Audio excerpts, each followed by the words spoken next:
A few months ago, KHON2 covered a North Shore home sliding into the water due to a rise in the sea level. Yeah, today Mikey talks with Coralie Chun Matsuyoshi about how these sea levels will affect your property and your wallet.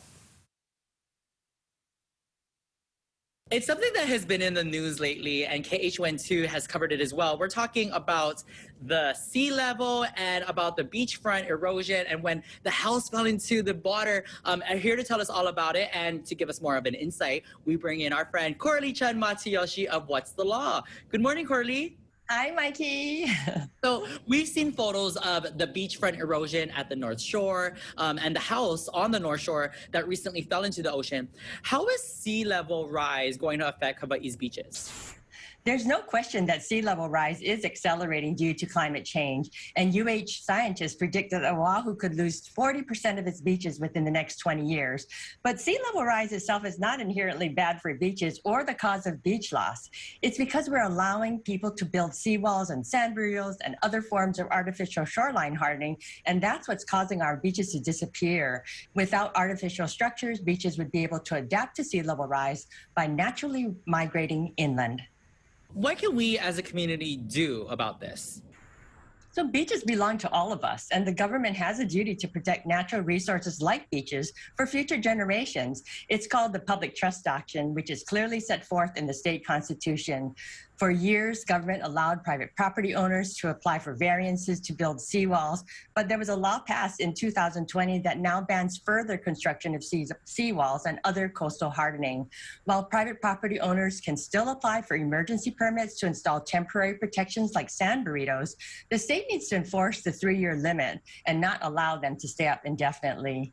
Now, last year, the legislature passed a bill requiring sellers to disclose to buyers when there is a threat of sea level rise, and that law just went into effect on May 1st. Eventually, the sea will claim the land, but there are options on how to deal with this.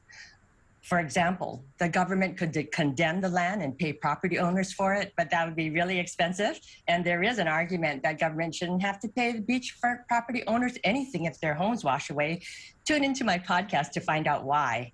A lot of information that we need to take in, but like we said, you guys tune into Coralie Chun Matsuyoshi's podcast, What's the Law, and she can kind of go in more into detail. Let's switch subjects just for a quick second. I want to learn a little bit more about payday loans because about 20% of Hawaii households use them. What was so bad about payday loans and why did the legislator get rid of them?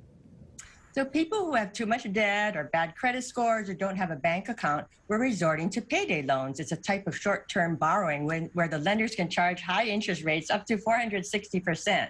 Last year, the legislature got rid of payday loans in favor of installment loans, which are paid back over time in smaller amounts. The maximum loan amount is $1,500. The maximum interest rate is 36% and up to $35 a month in fees. Lenders have to be licensed, and this new law went into effect at the beginning of this year. All right, so we talked about sea level rising. We talked about payday loans. What can your fans of What's the Law podcast look forward to?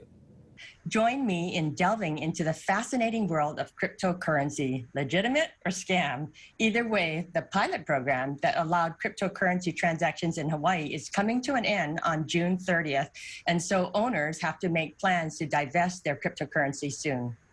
Cryptocurrency, that is so interesting. I have a lot of questions and we'll bring you back on Living 808 so that we can talk about them so all of our Living 808 viewers can get a little bit more information about that. Coralie, thank you so much for talking to myself and all of our viewers.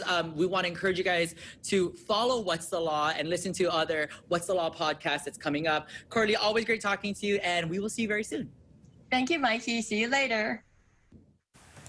I mean, interesting topics. She's got a ton of different topics on our website, KHON2.com. All you got to go to, it's a What's the Law tab for all the different information. She's great. She's awesome. Yeah, she really is. So many different topics. And again, this one now fresh because that is something new for real estate with those beachfront properties and oceanfront properties, the disclosure for the sea level rise. So interesting, but I mean, I think it's something everyone was already aware of, but now it's just, okay, we have to sign to acknowledge. So we've had